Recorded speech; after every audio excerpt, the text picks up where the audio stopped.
For more on the tariff story, let's bring in Rob Shaw at the BC Legislature. So, Rob, what's the latest on BC's response? Well, Stacey, the David Eby government today launching a so-called war room to handle the day-to-day response to the Trump tariffs, if in fact they do land on Saturday, like you heard in Mary's story. It is a cabinet committee, rather just ordinary cabinet ministers like the finance minister and the energy minister coming together, chaired by housing minister Ravi Kahlon. Not that extraordinary despite the name, but 3 local island ministers were named to that war room. Jobs Minister Diana Gibson from Oak Bay, Agriculture Minister Lana Popham from Saanich, and Forest Minister Ravi Parmar from Langford. All 3 have key portfolios if those tariffs materialize. Here's Kahlon today. The suggestion from President Trump that we become the 51st state, I mean, quite frankly, excuse my language, but F that idea. That is not happening. Not in my life. It's not happening at all. In fact, the threats are going to make us stronger. We're going to support people here in our communities. We're going to support people across the country. And we're going to come out of this stronger. That's the work we're going to be doing as we go forward.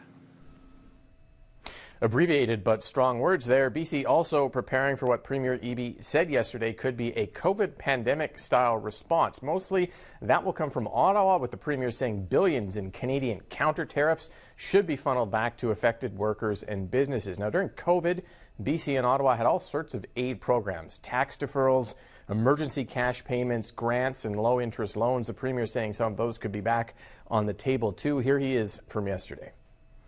Whatever it takes to make sure that we come out the other end stronger is very important. Through COVID, we supported businesses here in British Columbia with grants to be able to get through. The federal government had loans. They provided people supports who were laid off through employment insurance. These are the kinds of responses that we expect to see through this period. The projections that we have seen indicate that this could be more serious for our provincial economy than the 2008 recession. The will he, won't he back and forth here with President Trump extending until this weekend, when Saturday we will find out for sure if these tariffs hit, Stacey. And until then, the government is just trying to wait and see like everybody else.